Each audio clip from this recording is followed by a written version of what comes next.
All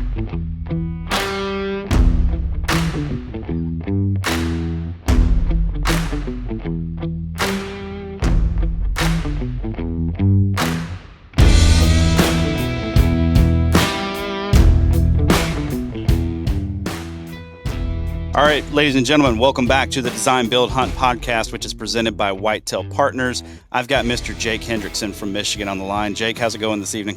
It's going well. How are you, Josh? It's going well. We're sitting here now, mid-December. We're a week away from Christmas. The exciting part of the season is behind us for a lot of folks. I know for a lot of my clients, South Carolina, they're winding down January 1st. Georgia, we've got another couple weeks till about mid-January in some spots. So that'll be shutting down soon. Now, Alabama, Mississippi, a couple other folks, they got a lot more time, but you guys are winding down as well, huh? Yeah, we are done. Like January 1st is our last day to hunt. So 2 weeks and it's done here in Michigan. Right. So not a lot of time left. So I thought this would be a good time to hop on the phone and say, let's recap our season real quick, because I don't know about you. My season didn't go quite how I would have hoped. I didn't get to travel this year like I normally do. Didn't get to hunt as many times as I did, or as many times as I would have liked. And when I did hunt, my success rate was not what I thought it would be. And there are two things that were really puzzling to me that I want to get your opinion on here in just a little bit. But to kind of kick it off, I want to get a quick season recap from you and hear, what were your hopes going into the season? What were your expectations maybe of this season? And then how did things kind of play out for you? Yeah, so there's a lot that I hope for during the season. And I get the longer I do this, obviously I try to uh, increase my expectations a little bit. The more you work on your property, to improve it, you want to keep elevating your goals. But at the same time, I'm also kind of getting to the point where I see a lot of negativity online and stuff within the hunting community, and part of me goes into it. Just enjoy yourself. Just go out there and even if it doesn't go your way, you don't know how many years. Hopefully, we can hunt for a long time. But part of me, this is like, just go enjoy yourself, have fun. Uh, Kind of get back to why you started hunting in the first place. But that doesn't mean just go out and shoot any deer you want. Still have goals. Still set lofty goals, realistic goals, but set high goals. But so that was kind of I guess what I wanted to do going into the season. And for me, as far as like targeting, if it's a property that has a lot of deer, I would like to take a few does off the property. Mostly that's later in the season for me. And as far as buck hunting, I would like to get opportunities, so a shot opportunity at one of the older bucks in the neighborhood. And so every property is going to be different with that. Some properties are going to have a lot older deer than others. But yeah, for me, I would like to set my property up to have opportunities at the older bucks in the neighborhood. And I would say most years we get opportunities. Now, does that mean that we always are successful in killing the deer? Not every year. A lot of years we are successful, but some years we're not. But I at least want to make sure that I get the opportunity to. This year, however, that did not happen. I didn't get a single shot opportunity at a buck that I uh, really wanted to target. Now, that's because my uh, over the last decade, my standards have increased, but so I passed a lot of bucks. But also the deer that I wanted to see, never saw them. So that was a Mhm. disappointment. But two, so that would be, I would put that in one of the maybe in the failure category. One of the successes, I would say, a lot of the deer are doing what we want them to do on the properties that we're doing work on, and I also was able to hunt a lot with my kids this year. So my son is 7, my daughter's 4, and I took them out a lot behind the house. And so this is a property here. When we first bought it, there was not a whole lot of deer on it. We're slowly trending in the right direction with deer numbers and buck numbers. So we saw deer every time we went out. Got close. We could have shot deer anytime we went out. My son, he passed on a buck. We were kind of waiting for. He has a license, so he has a mentor license. That's what they call it here in Michigan. So he can shoot a buck if he wants to. And so we were kind of holding out for an 8 point. Any 8 point that he saw, he was gonna take a shot at it, because he almost shot a 6 point, but I was like, think about this. if your sister shoots an 8 point for her first buck, dude, you're never gonna hear the end of it. So you Right. got to think very carefully about what your first buck's gonna be. Right. So There's a lot that informs that harvest. yeah, yeah. Like it's that it's a great first buck. Like if you shoot that buck, it's a nice buck. You'll go right ahead, but you just think carefully about this because so we had to Yeah. have that conversation in the tree stand. But yeah, so that was a lot of fun spending time with my kids in the tree, getting to watch deer, getting to watch them use the property, everything that we worked on in the off season. That's it's so they can kind of see, all the stuff we work on when we're cutting trees down, planting switchgrass. They help me with my food plots, and then they can see the deer using it during the hunting season. It kind of it comes full circle, and that was really cool for me to do that. Like I know what's going to happen, but to sit next to them and let them watch that's pretty cool. So that'd be in my success category. Uh, and so yeah, again, there's so much to it. There's ups and downs of every season. Did I personally have the kind of success that I would have liked to have? Let's say October 1st going into the season. No, but still, like I would say that this was an enjoyable season. It was a fun season, and I wouldn't take anything back. Yeah. So there's a couple things there that I want to kind of piece apart. Number Yep. one, you talked about just getting out there and having fun, right? Like remembering why we do this. Mhm. Would you say that as you get older and, the more you hunt, the more you introduce your kids to hunting and all that, would you say the pressure kind of decreases? Because I know for me as a younger guy, man, the pressure just felt insurmountable on me. Like that monkey on your back that's like, I've just got to get a buck this year. You know what I mean? And it Yep. seems like as I get older, that kind of tapers off just a little bit. Would you put yourself right there as well? I think so. So I think that there's a lot of pressure on guys, in not that we are special, but like if your job is to go help people with their property to set it up for older deer, like there is a little bit of pressure there to show that you can have success as well, right? So Right. I mean, I feel that pressure a little bit, and so like it's hard sometimes when you see a nice buck in front of you. It's like, man, like should you shoot this thing? But like really, it's like no, stick to your goals. Like you set a goal, stick to it. And so you let those deer walk. But so there is a little bit of pressure still. But I will say that you know the pressure isn't as high as what it used to be, like you said. And now, as you get older, my kids are getting into it, and also like the guys that got me involved. So my dad's cousin, his buddy, like all those guys are starting to get older, and we already have one guy who got them into hunting. He passed away. So he passed away a few years ago, and so that was kind of a realization for me that like everyone's going to have a last year, and you don't know when that's going to be. And so and you think about it, for Michigan, October 1st until November 15, which is our gun season opener, you got 6 weekends. And Hmm. you might have something else going on one of those weekends. Hopefully, no one schedules a wedding in October, but there's a lot of stuff that might go on. You got 6 weekends, and maybe you schedule some vacation in there. That's not a whole lot of time to spend with these guys, and you want it to be an enjoyable experience because again, you don't know when it's going to be so and so's last year. So for me, like yeah, the time spent with people, the time in the woods, time with your kids, teaching them like that becomes that becomes more important. And it's not that killing a big buck is less important. Like it's still important to me, but it's the other stuff starts to tick up as well on what I'm focused on. Yeah, certainly, certainly. And that was one of my priorities for this year as well was enjoying the people that I hunt with, especially in enjoying the process of getting my kids out. And there's that fine line, right, between you want to get your kids out, you want them to get a buck, and you want to take it seriously and all that stuff. Then at the end of the day, too, you want them to just enjoy it and have a good time. And so, I was walking that fine line with my kids this year of like, you know, how much do I let go? Like how many times do I remind him to pick up his feet on the way, to the blind or whatever? But yeah, just pick your feet up, right? It's not that hard. But at the same time, it started hitting me. I'm like, I want him to enjoy this. Like, I want him to associate this time with dad with something that was fun and a special memory. Like, you know, if he's having a hard time picking up his feet or having a hard time, being quiet in the blind, like, maybe mention something, but then just kind of let it go. Like just let it go. We don't see a deer, it's not a big deal. Like we can survive that.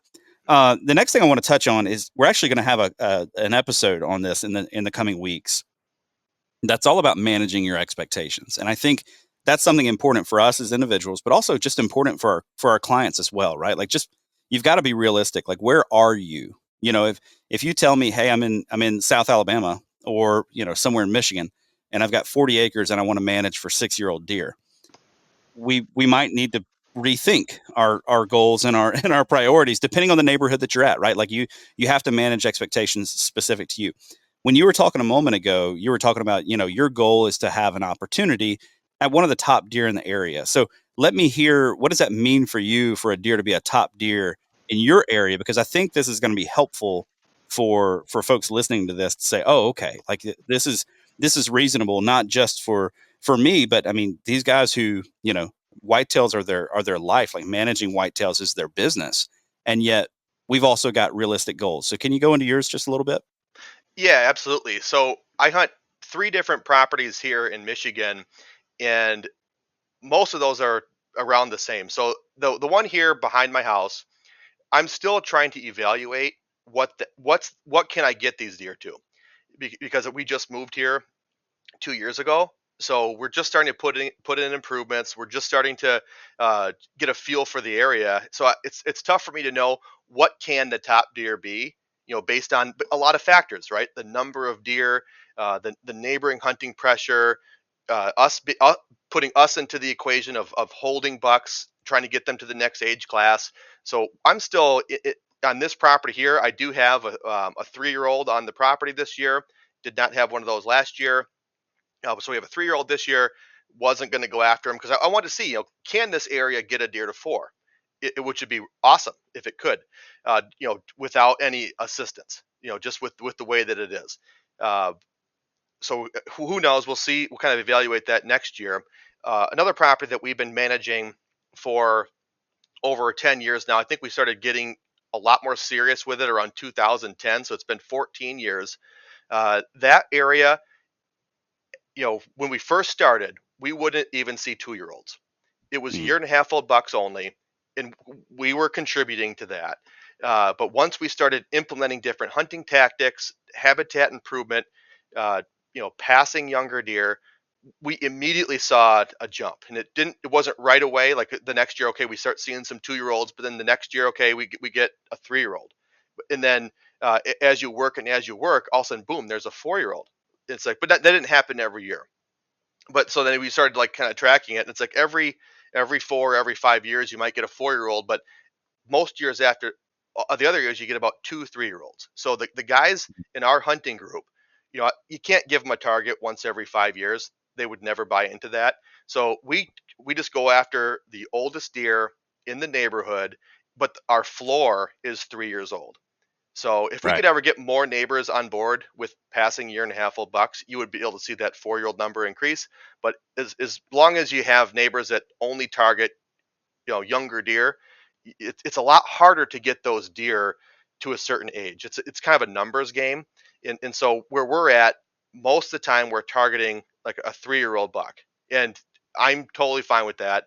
Uh, but then every I say every 4 to 5 years, you might get a 4-year-old in there, and then that would be the target going Right. for that season. So that's kind of Yeah. like where we're at now. When I also lease land in Ohio, that's totally different. Like we pass 3-year-olds down there all the time. We pass the occasional 4-year-old too, because we know that there are much older deer down there, because you Right. see them on camera. So it depends on where you're at. You might harvest one deer in this area that's a certain age class, but then you go to a different property and now you're targeting something 2 or 3 years older. So it really depends on where you're at. Yeah. Where you're at depends on your property specifically. And like you mentioned, your neighbors, like a lot of it hinges on your neighbors. Where we're at in Alabama, for our property, a 3-year-old deer is what I'm after. Yeah. That, is my target typically. My dad, he likes to hold out for a little bit older deer. He really likes it if he's got a deer from last year that's back again this year. So he'll hold out, which he's not afraid to eat a tag too. Like, it's no big deal for him not to take one for the year. But for the most part, I'm holding out for a 3-year-old. If we have a 4-year-old, great, but I'm not going to pass a 3-year-old because I know the likelihood of carrying that deer to the next year is very, very low on our, what's now 50 acres. We added 15 acres to it this past year. Um, did your phone just buzz, by the way? So A little a little while ago, it did, yeah. Lee from Tennessee, his son has shot a great buck. So I'm looking forward to hearing that story. I'll have But to check anyway, that out. I put my phone on the floor just so it wouldn't distract me, but yeah, oh man, I'll have to check that out afterwards. I'm not a very good podcast host. Here I am, totally distracted. Lee is like, the rest of the team's like, hey, great buck, and yeah. So anyway, that's awesome. Congrats to Some of us Baylor on have to that. work tonight, guys. Jeez. That's right. Some of us are in the studio tonight, doing work. So anyway, awesome buck though. I've got so for my season, I didn't really know what to expect. I knew I wouldn't be down to my family property. That's going to come in February. I knew I wouldn't be hunting that very often. But I did pick up a new permission spot here in town, and turns out holding out for a 4-year-old buck is um, a really good goal on this property. So I learned that this season. I watched my cameras really closely. I didn't hunt the property very much, but I had cameras out, had a couple stands out, hoping to get the kids out over there. We made a couple hunts. We lasted for about an hour and a half each time, and didn't it just didn't pan out for us. But I've got two scenarios that I want to run by you and get your input on. So first of all, our family property in Alabama. It was 35 or has been 35 acres. It's 50 acres now. We added a little bit of land to it. This year, we did not bow hunt the property. Nobody bow hunted the property. Nobody set foot on the property. We didn't run cameras on the property. We did nothing but plant the food plots and left it. We're very comfortable. We know where the deer are bedding. We know the deer's typical travel through the property. We're very, very confident, but we put zero pressure on it. So I go in there the opening weekend of Alabama's rifle season, or opening week, I guess, of Alabama's rifle season, taking my kids in there. I make, I think, 3 or 4 different sits on this property. I saw 2 deer. Now that is not typical for our property at all. Usually our food plots, each of them they'll have an absurd number of does in them every evening. They'll have 6 or 8 does in each food plot, and we've got 3 different plots on the property. So, you figure 18 or 25 deer on your property any given evening, right? I saw 1 doe in a food plot, and I saw a buck in a food plot. That was a young buck, probably a 2-year-old deer, maybe a 1-year-old deer, but probably a 2-year-old. And he stood on the edge, acted very, very spooky. It took him forever to work his way out into a food plot. I've never seen a young buck act like a mature buck. I mean, he stood on the edge of that food plot and just scanned and watched for probably about 10 plus minutes. So acting very, very skittish. When he finally did come out into the food plot, any noise, any bird, any, squirrel chattering, anything like that, he immediately turned. What we did see on the property though was 4 coyotes, and we heard them all night, like each evening that we would hunt, because we're not hunting mornings typically that time of year. Each evening we would hunt, we'd hear the coyotes fire off. One evening I had 4 coyotes run through the food plot, was able to end up taking one of them, which was an awesome experience for my son. He was like, what in the world just happened? We just shot a coyote. For him it might as well be a lion, right, that we just shot. And so in your opinion, number one, what the heck is going on? Because with zero pressure on the property, we would expect very different.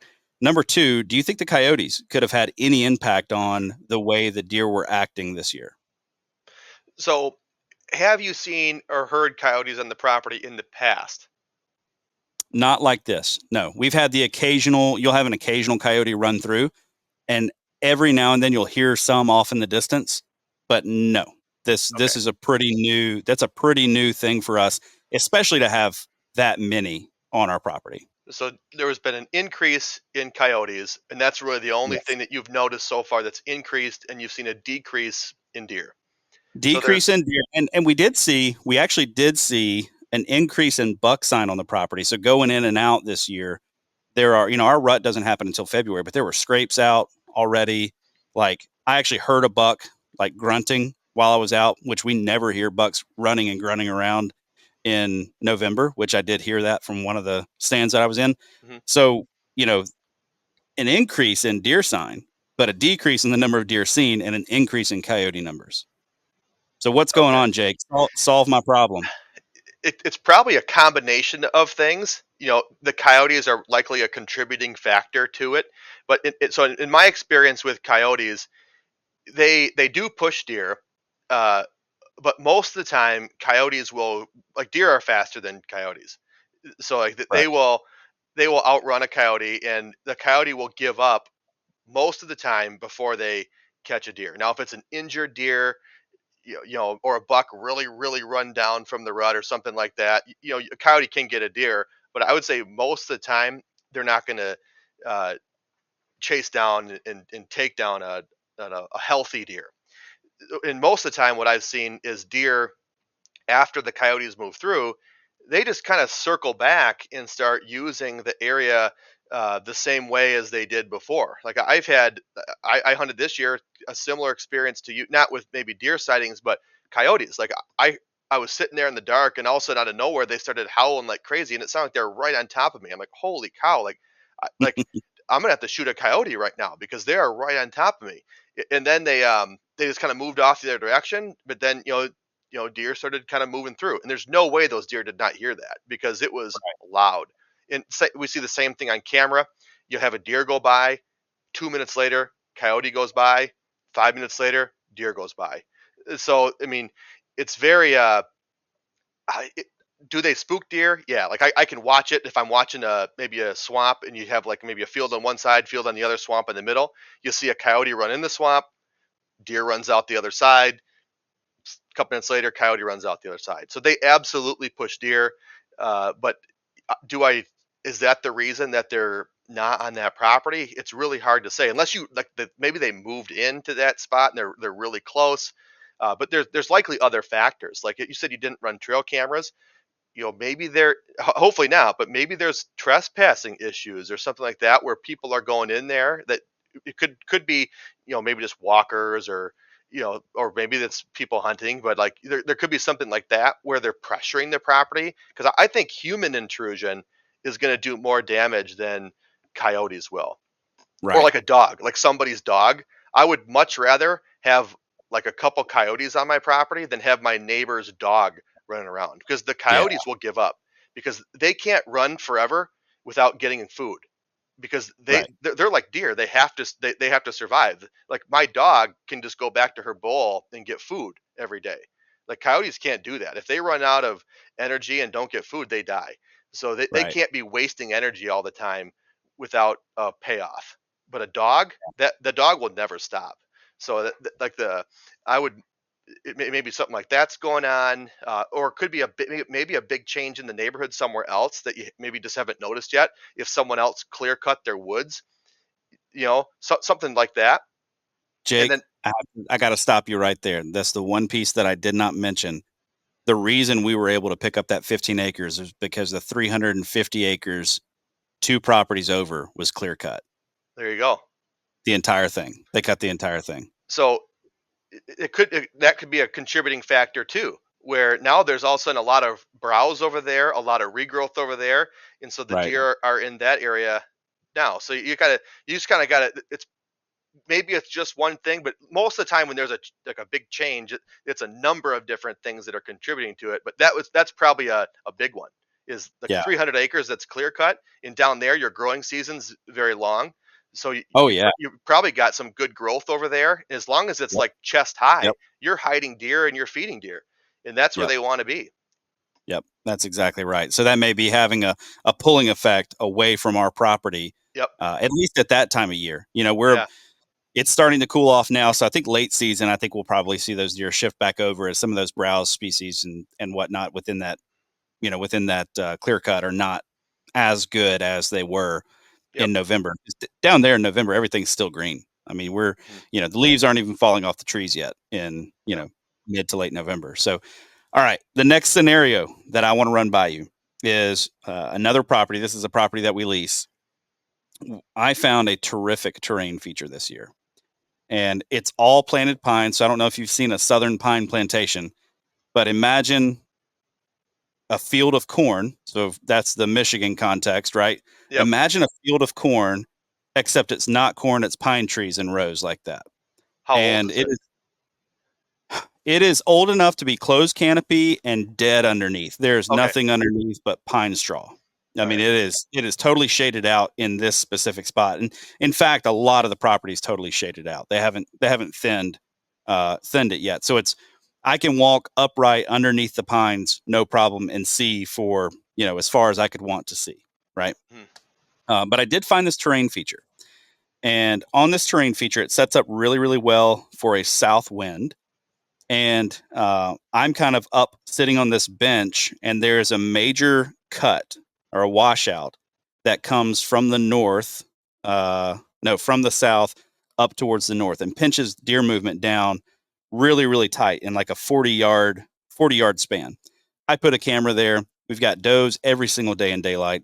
The rut starts to get closer. In this spot, the rut's right there in that early to mid November timeframe. We start getting bucks on camera in late October. We've got midday movement of bucks through there every second day or so. I mean, lots and lots of different bucks moving through. Two or three are very consistent. One of them is almost every other day. I mean, he's through there, and his movement is like 9:30 in the morning to like 2:30 in the afternoon. So he's definitely moving from one concentration of does to the next concentration of does, kind of through this little pinch point. I hunted that spot. I think I sat that spot 5 different times, and I did not see hardly a deer at all. The does would not move through there when I was there.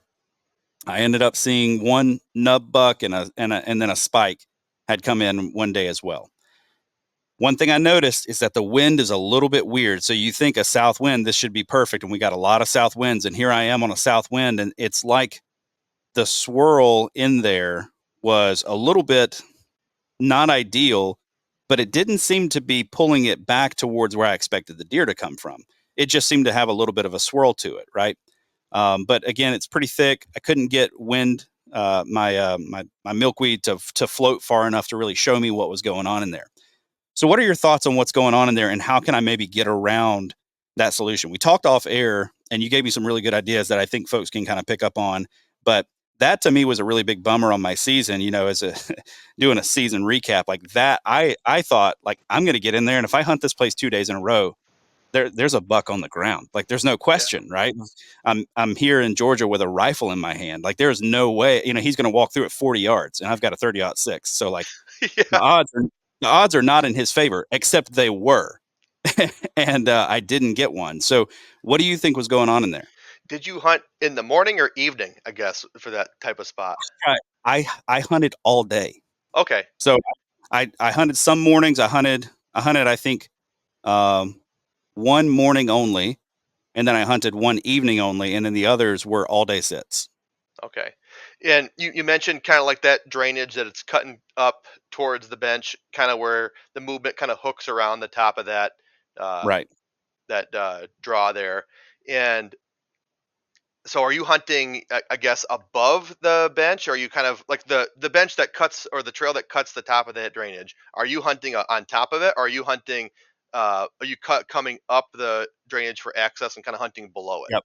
I'm hunting up top. I'm Up hunting top. up above it. Yep, and I even tried coming in later in the morning, letting the sun get up a little bit because those Yeah. bucks weren't coming through until midday anyway. So I was like, let me let the thermals get ripping up this draw because it was gonna be a sunny day, Mm, and that still didn't do the ticket, or it right. still wasn't it. Yeah. So sometimes when you start getting into hills, and it can get tricky. Like a lot of times you want to hunt higher in the mornings. Obviously, let the thermals raise your scent up and away, and then in the evenings hunt a little bit lower. Let the thermals do the opposite, draw your scent down. And so that was my initial thought, is maybe in the morning, if you were for some reason on the low end, as the thermals are rising, it's windy. Maybe it's just swirling around kind of towards the top, and maybe that the deer are just are winding you, and it's just going in a direction that you didn't know. Or maybe in the evening, if you're on top, maybe it's pulling down to an area where those deer are. So that's probably what's going on.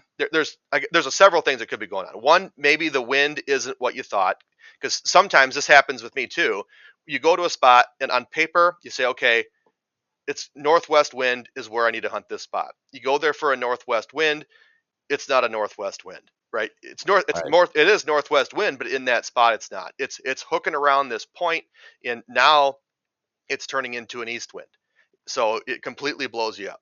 And so one thing that I think you can do to kind of see what's actually going on is you go in there in March or April, sometime when the your temperatures are similar to when they're going to be when you're hunting it, and you go there with the wind that you want to maybe hunt, and you go there with your milkweed, and you just start testing, maybe some different winds. Or another thing that we thought would be cool is you get like a smoke bomb and just kind of Yeah. like pop that thing off and either hang it from your stand or put it on the ground somewhere. And that way you can actually visually see how the wind is moving through that area. Because Yeah. I have got a spot like that that I want to hunt in Ohio. We hunt hill country down there, and there's a spot. It's the top of a drainage, just this inside.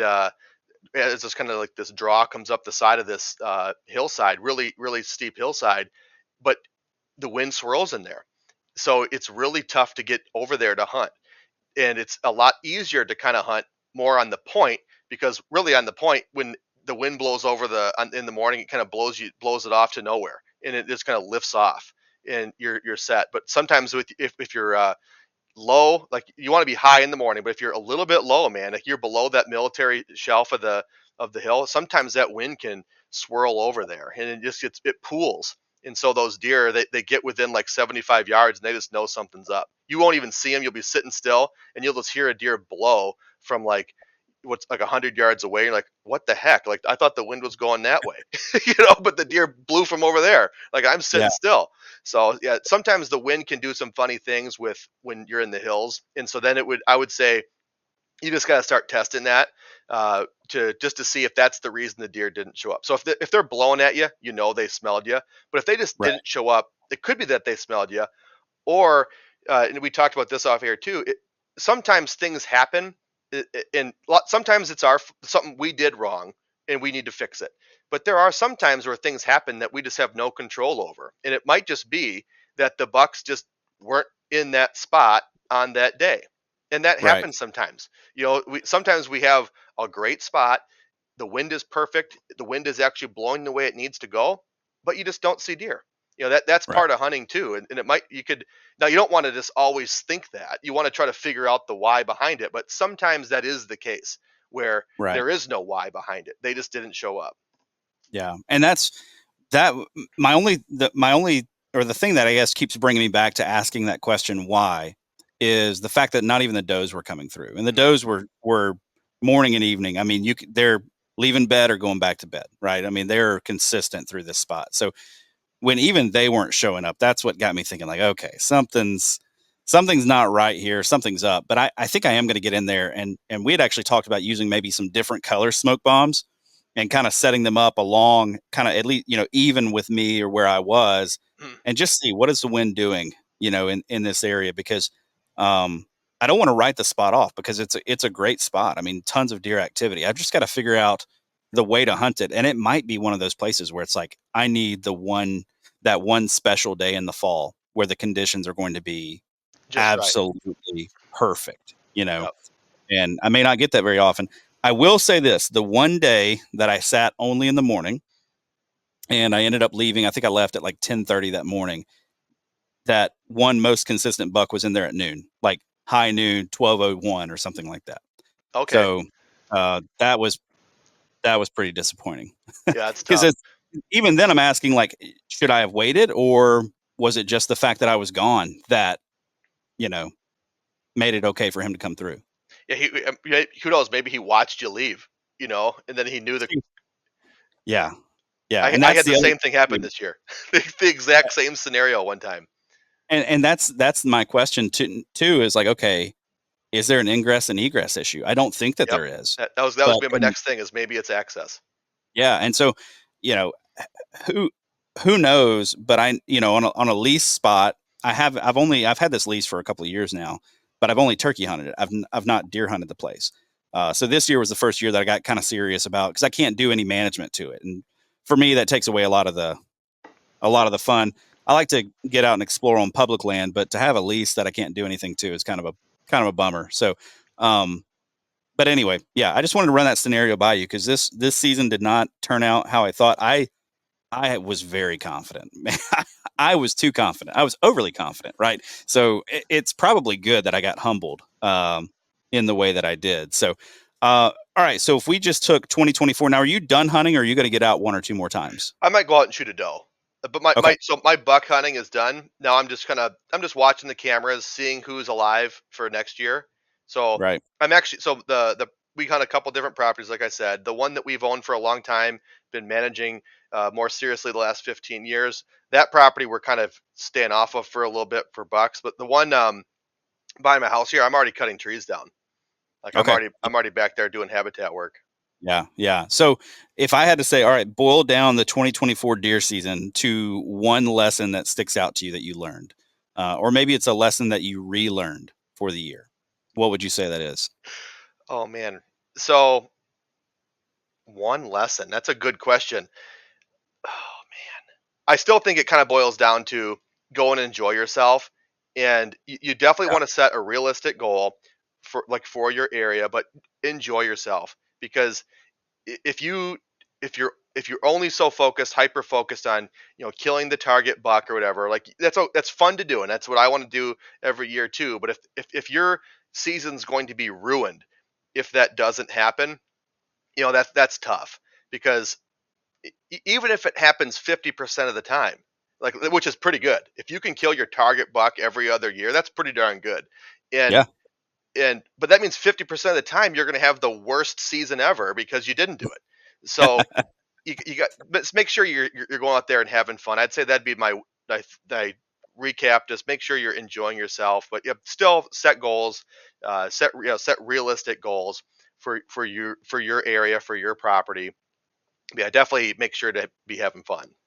Yeah, absolutely. Very good. Well, Jake, man, thanks for joining me this evening. I appreciate it, folks. I hope you have enjoyed this episode. If you're just listening to this, hey, jump over to our YouTube channel. We've got a lot more great content coming on there.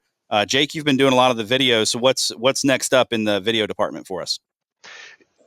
For the videos for the Whitetail Partners channel, probably maybe some it's kind of up in the air, but maybe some habitat improvement videos because we're kind of shifting towards habitat season. Up Right. until now, from about August on, they've been a lot of hunting strategy videos trying to help guys, get on their target buck. But now that we're getting towards the end of the season, we'll probably start shifting more towards habitat improvement. How to, and if anyone has any suggestions on what they'd like to see, let us know in the comments because we can produce almost any video you want. Yeah, absolutely. And that is literally the next point I was going to make. If you guys have something that you're interested in learning more about, want to figure out, yeah, let us know. We want to give you guys content that's going to bring the most value to you, help you out on your property, even if you don't give us a call. But if you do want to give us a call, now's the time to do it. I know things are booking up fairly quickly on my end, fairly quickly on your end. I talked to a couple of other guys; they're kind of booking up as well. So now is the time to give us a call between now and, let's say, the first week of the year is kind of when a lot of our booking for winter and spring kind of happens. So folks, go check us out on YouTube, find us on social media, and we'll catch you next time.